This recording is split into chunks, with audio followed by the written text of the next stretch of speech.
یہ اپنی مرضی سے سوچتا ہے, اسے اٹھا لو.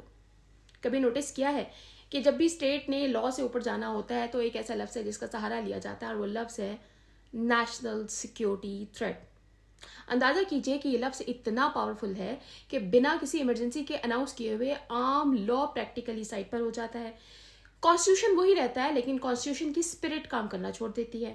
جب کسی چیز کو نیشنل سیکیورٹی کا تھریٹ قرار دے دیا جاتا ہے تو سوال یہ نہیں ہوتا کہ کام لیگل تھا یا نہیں, سوال یہ ہوتا ہے کہ اسٹیٹ کا کہنا ہے کہ اس کا مقصد صحیح تھا یا نہیں. اس فیز میں اریسٹ پنشمنٹ کے لیے نہیں ہوتا بلکہ پریونشن کے لیے ہوتا ہے. ایویڈنس پبلک نہیں ہوتے, کیسز ڈریگ ہوتے رہتے ہیں, اور ڈیسیژنز ایسی جگہ سے ہوتے ہیں جہاں عام شہری کی نظر ہی نہیں جاتی یا اس کی رسائی ہی نہیں ہوتی.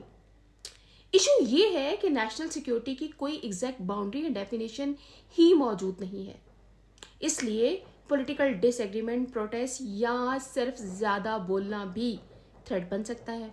لوگ اپنے ایکشنز کی وجہ سے نہیں بلکہ ایزمپشنز کی بنیاد پر ڈیل کیے جاتے ہیں. یہ سسٹم اس لیے خطرناک نہیں ہے کہ ہر دفعہ ایبیوز ہوتا ہے, بلکہ اس لیے کہ جب ایبیوز ہوتا ہے تو اس پر سوال اٹھانا مشکل ترین ہو جاتا ہے, کیونکہ سوال اٹھانا ہی سسپیشیس قرار دے دیا جاتا ہے.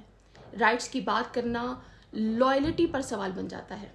آہستہ آہستہ لوگ خود ہی چپ رہنا شروع کر دیتے ہیں.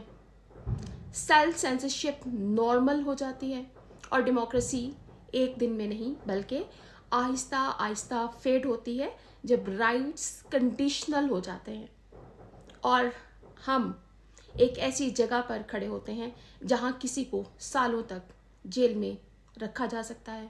فیئر ٹرائل کی کوئی اسپیس نہیں دی جاتی, صرف اس لیے کیونکہ اسٹیٹ کے نزدیک وہ شخص نیشنل سیکیورٹی تھریٹ تھا.